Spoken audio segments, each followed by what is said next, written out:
شکاریات series میں جو کہانی میں آپ کے لیے لے کر آئی ہوں اس کا عنوان ہے جہانگیر اور شیر کا شکار۔ اس کی مصنف ہیں، اب کی مصنف ہیں یا کے مصنف ہیں یہ مجھے سمجھ نہیں آ رہی۔ ان کا نام ہے ثروت سولت۔ ثروت خواتین کا نام بھی ہوتا ہے اور شاید مرد حضرات کا بھی ہو سکتا ہے۔ شکار عہد قدیم سے امراء، رؤساء اور بادشاہوں کی ایک دلچسپ تفریح رہی ہے۔ برصغیر پاکستان و ہند خاص طور پر اپنے وسیع و عریض گھنے جنگلوں اور ان میں پائے جانے والے طرح طرح کے جانوروں کی کثرت کی وجہ سے شکاریوں کی جنت سمجھا جاتا رہا ہے۔ پھر بادشاہوں کا کیا ہی کہنا، ان کے لیے شکار کے علاقے مخصوص ہوتے تھے اور وہ بڑے اہتمام سے شکار کیا کرتے تھے۔ مغل سلاطین کے زمانے میں اس فن نے خاص طور پر ترقی کی۔ ہانکے کے علاوہ جال اور کتے بھی استعمال کیے جاتے تھے۔ اکبر نے اس سلسلے میں ایک قدم اور بڑھایا۔ اس نے شکار کے لیے چیتے استعمال کرنا شروع کیے، جن کو شکار کی خاص طور پر تربیت دی جاتی تھی۔ بعد کے سلاطین تیر اور بندوق کی طرح چیتوں کو مستقل طور پر شکار میں استعمال کرنے لگے۔ اکبر کے زمانے میں ان پالتو چیتوں کی تعداد 1000 تک پہنچ گئی تھی۔ مغل سلاطین میں جہانگیر سب سے زیادہ شکار کا شوقین تھا۔ خوش قسمتی سے ہمیں اس کے شکار کے حالات بھی تفصیل سے ملتے ہیں جو اس نے اپنی خود نوشت سوانح عمری میں درج کیے ہیں۔ اپنی حکومت کے 11ویں سال میں اس نے جب اپنے شکاروں کی فہرست مرتب کرائی تو معلوم ہوا کہ اس کے حضور میں 12 سال کی عمر سے اس وقت تک جب کہ وہ 50 سال کا تھا 28,500 جانور شکار کیے گئے، جن میں سے 17,167 جانور خود جہانگیر نے بندوق سے شکار کیے۔ حیرت انگیز بات یہ ہے کہ ان میں 88 شیر تھے۔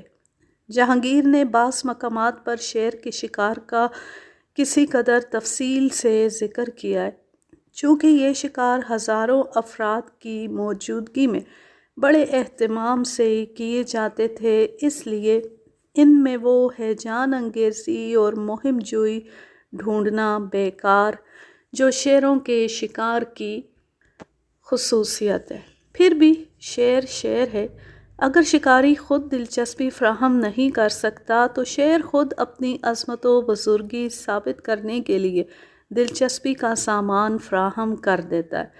چنانچہ جہانگیر کے شیر کے شکاروں میں چند ایسے بھی ہیں جن کا حال ہمیشہ دلچسپی اور شوق سے پڑھا جائے گا۔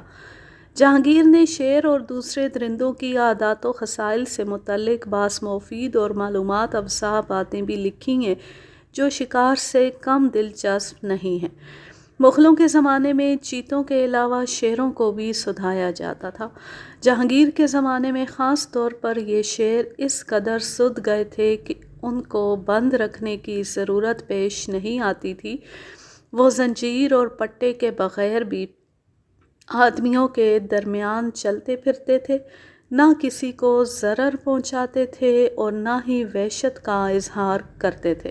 چنانچہ جہانگیر ایک ایسی سدھائی ہوئی شیرنی کے متعلق لکھتا ہے: حسن اتفاق سے ایک شیرنی نے گابن ہو کر 3 مہینے کے بعد 3 بچے دیے۔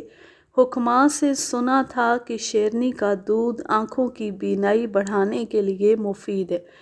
میں نے بہت کوشش کی کہ اس شیرنی کے تھنوں سے دودھ نکلواؤں لیکن کامیابی نہیں ہوئی۔ میرا خیال ہے کہ مادہ حیوانات کے تھنوں میں دودھ بچوں کی محبت کی وجہ سے اس وقت اترتا ہے جب بچہ دودھ چوسنے لگتا ہے۔ غالباً شیرنی کے تھن سے دودھ اس وجہ سے نہیں نکلا کہ جب بھی دوہنے کے لیے اس کے تھن کو چھوا گیا، شیرنی کے غیظ و غضب میں آ جانے کی وجہ سے دودھ خشک ہو گیا۔